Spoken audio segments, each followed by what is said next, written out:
प्रणाम दोस्तों, कानून वाला न्यूज एंड पॉडकास्ट में आपका स्वागत है। कानून वाला न्यूज एंड पॉडकास्ट, आइए देखते हैं ताजा खबरें, किस्से, कहानियां कानूनी चश्मे से। दोस्तों, पिछले एक हफ्ते में कर्नाटक और देश की राजनीति को झकझोर के रख देने वाला सेक्स स्कैंडल सामने आया, जिसमें कर्नाटका के हासन सीट से मौजूदा सांसद और जनता दल सेक्युलर जेडीएस के नेता प्रज्वल रेवन्ना पर कथित तौर पर सेक्स स्कैंडल में इन्वॉल्व होने के गंभीर आरोप लगे हैं। पिछले कुछ दिनों से कर्नाटका के हासन क्षेत्र में प्रज्वल रेवन्ना के करीब 3000 वीडियो क्लिप्स सर्कुलेट हो रहे हैं, जिसमें उन्हें कथित रूप से कुछ आपत्तिजनक दशा में देखा जा सकता है। इस मामले में मुख्यमंत्री सिद्धरमैया ने बताया कि उन्होंने राज्य महिला आयोग से एक पत्र मिलने के बाद उन्होंने जांच के आदेश दे दिए हैं। इस पत्र में कहा गया है कि प्रभावशाली राजनेताओं ने कुछ महिलाओं से सेक्सुअल फेवर मांगे हैं और वहीं कुछ के साथ बलात्कार भी किया है। फिलहाल राज्य सरकार ने एसआईटी का गठन करके जांच के आदेश दे दिए हैं। वहीं प्रज्वल रेवन्ना ने इन आरोपों को खारिज किया है। उन्होंने इन वीडियोस को फेक बताया है। एसआईटी की टीम और वीडियो में दिखाई दे रही महिलाओं की पहचान करके उनकी स्टेटमेंट रिकॉर्ड करने की कोशिश में लगी हुई है। वहीं इस मामले में 47 वर्षीय एक महिला की शिकायत पर एफआईआर दर्ज कर ली गई है। महिला ने प्रज्वल और उनके पिता एचडी रेवन्ना पर जनवरी 2019 से जनवरी 2022 के बीच में उस महिला और उसकी बेटी का यौन उत्पीड़न करने का आरोप लगाया है। एफआईआर आईपीसी के सेक्शन 354A, 354D, 506 और 509 के अंडर में रजिस्टर हुई है।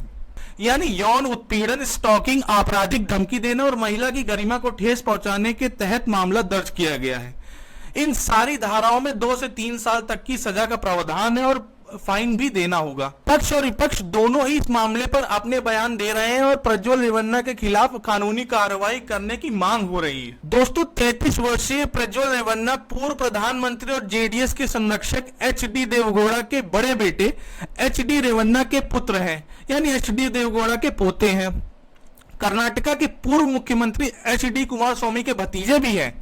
साथ ही साथ 2024 में चुनाव में भाजपा और जेडीएस के गठबंधन के हासन सीट से लोकसभा उम्मीदवार हैं।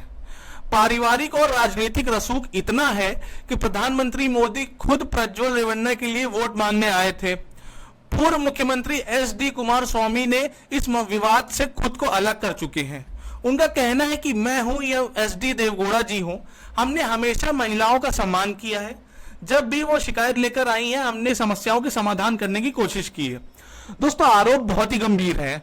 अगर ये आरोप सिद्ध हो जाते हैं तो एक बात तो एकदम स्पष्ट हो जाएगी कि अगर आप प्रभावशाली और राजनीतिक परिवार से आते हैं तो आप हजारों महिलाओं की आबरू लूटने के लिए आजाद हैं, क्योंकि आप ताकतवर हैं और राजनीतिक पार्टियां अपनी 300 और 400 सीट पाने की राजनीतिक हवस को मिटाने के लिए आपके साथ हाथ भी मिला लेंगी।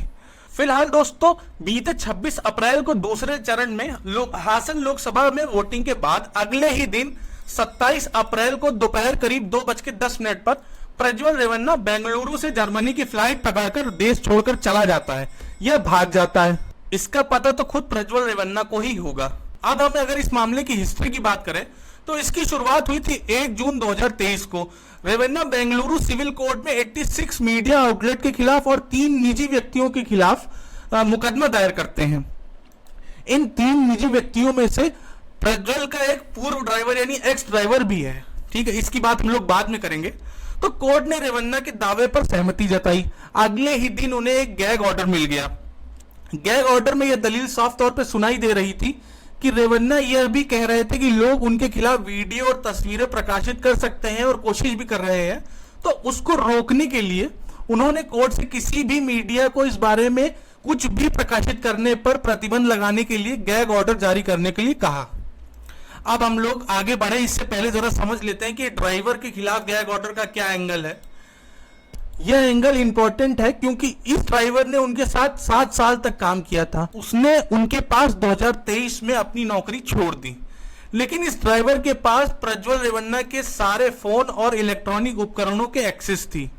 यहीं से मामले की शुरुआत होती है, क्योंकि कहा जा रहा है कि उसने धमकी दी थी कि वह प्रज्वल को बेनकाब कर देगा। इसके विपरीत ड्राइवर से जब पूछा गया तो ड्राइवर का यह कहना था कि उसने पुलिस में शिकायत दर्ज कराई थी क्योंकि उसकी पत्नी और उसका अपहरण कर लिया गया था, क्योंकि प्रज्वल और उनकी मां चाहती थी कि वो अपनी 13 एकड़ जमीन उनके परिवार के नाम कर दे। अब वापस आते हैं मेन टॉपिक पे।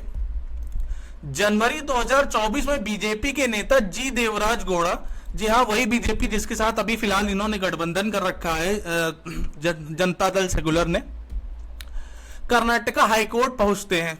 ठीक है, जी देवराज गौड़ा ये कर्नाटका हाईकोर्ट पहुंचते हैं जनवरी 2024 में। वहां उन्होंने अश्लील वीडियो का हवाला देकर प्रज्वल रेवन्ना की सांसदी रद्द करने की मांग करते हैं। हाईकोर्ट सारी सुनवाई करने के बाद प्रज्वल रेवन्ना की सांसदी रद्द कर देता है, लेकिन सुप्रीम कोर्ट ने स्टे लगा दिया, जिसके बाद उनकी सांसदी बच गई। देवराज ने तब बताया कि उन्हें यह वीडियो प्रज्वल रेवन्ना के ड्राइवर से मिला। अब इस सब के बाद 26 अप्रैल को जब पोल से एक दिन पहले करीब 3000 वीडियोस हासन लोकसभा क्षेत्र में सर्कुलेट होने लगे, जिसने एनडीए गठबंधन की छवि को 2024 के इलेक्शन में एक बहुत ही बड़ा डेंट दे दिया। साथ ही प्रज्वल अगर चुनाव जीत भी जाता है तो उनकी सांसदी खतरे में ही रहेगी, क्योंकि section 8 of people representation act 1951 के अंडर में आप देखें अगर डिस्क्वालिफिकेशन के जो क्राइटेरिया है, तो प्रज्वल को डिस्क्वालीफाई करने के लिए कोई भी कोर्ट जा सकता है। ठीक है, लेकिन इस बात की पूरी आशंका यह भी है कि प्रज्वल रेवन्ना किसी राजनीतिक षड्यंत्र का भी शिकार हुए हैं। इस तरीके की ताजा खबरें पाने के लिए आप जुड़े रहिए कानून वाला न्यूज एंड पॉडकास्ट में।